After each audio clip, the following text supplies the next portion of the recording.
This video sponsored by பைமோட். பைமோட்டில் உங்கள் வீட்டுக்கு தேவையான மளிகை பொருட்களை நீங்கள் குறைவான விலையில் வாங்கலாம். மற்ற ஷாப்பிங் ஆப்ஸை நீங்கள் கம்பேர் பண்ணும்போது இதில் ஒவ்வொரு பொருளும் விலை ரொம்ப குறைவாக இருக்குது. நீங்கள் இதை ட்ரை பண்ணி பார்க்கணுன்னா பாருங்கள் ஃப்ரெண்ட்ஸ். இதோட லிங்க்கை நான் டிஸ்கிரிப்ஷனில் கொடுக்குறேன். தேவைப்படுறவங்க யூஸ் பண்ணிக்கோங்க ஃப்ரெண்ட்ஸ். இன்றைக்கி நம்ம வீடியோக்குள்ளே போகலாம். இன்றைக்கி நம்ம பார்க்க போகிற டாபிக் பார்த்திங்கன்னா, உச்சநீதிமன்றத்தில் 2 நீதிபதிகள் சுட்டுக்கொலை, குற்றவாளியும் தன்னைத்தானே சுட்டு தற்கொலை. ஈரானில் உளவு மற்றும் பயங்கரவாதம் தொடர்பான வழக்குகளை விசாரித்து தண்டனை வழங்கி வரும் 2 உச்சநீதிமன்ற நீதிபதிகளை உச்சநீதிமன்ற வளாகத்திலேயே வைத்து ஒருவர் துப்பாக்கியால் சுட்டு கொண்டார். அதோடு அந்த நபர் தன்னைத்தானே துப்பாக்கியால் சுட்டு தற்கொலை செய்து கொண்டார். ஈரான் தலைநகர் தெஹரானில் அந்த நாட்டின் உச்சநீதிமன்றம் செயல்பட்டு வருகிறது. இந்த உச்சநீதிமன்றத்தில் முகமது மொஹிஷா மற்றும் அலி ரசானி ஆகியோர் நீதிபதியாக இருந்தனர். இவர்கள் 2 பேரும் ஈரான் பாதுகாப்பு சார்ந்த வழக்குகளை விசாரித்து தண்டனை வழங்கி வந்தனர். அதாவது தீவிரவாதம் மற்றும் உளவு தொடர்பான வழக்குகளை விசாரித்து வந்தனர். இந்நிலையில்தான் நேற்று உச்சநீதிமன்றத்துக்கு 2 நீதிபதிகள் வந்திருந்தனர். உச்சநீதிமன்ற வளாகத்தில் உள்ள ஓய்வறையில் அவர்கள் அமர்ந்திருந்தனர். அந்த சமயத்தில் உள்ளே புகுந்த நபர் திடீரென்று துப்பாக்கியை எடுத்து 2 நீதிபதிகளையும் சுட்டார்.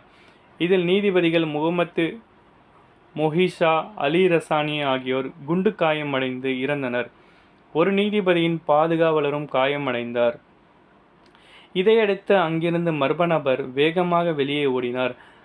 அவரை பிடிக்க முயன்ற நிலையில் அந்த நபர் தன்னைத்தானே துப்பாக்கியால் சுட்டு தற்கொலை செய்து கொண்டார்.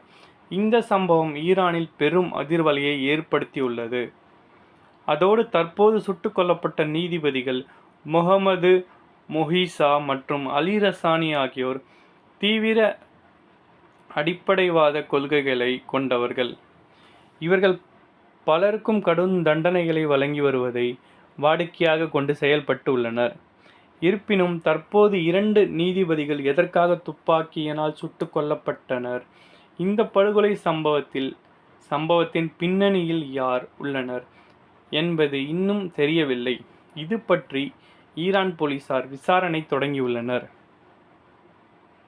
ஓகே ஃப்ரெண்ட்ஸ், இந்த ஒரு வீடியோவில் பார்த்தீங்கன்னா நம்ம இந்த ஈரானில் பார்த்தீங்கன்னா 2 உச்சநீதிமன்ற நீதிபதிகள் சுட்டுக் கொல்லப்பட்டதை பார்க்கணும். உண்மையாக இது ரொம்ப கஷ்டமான விஷயந்தான்.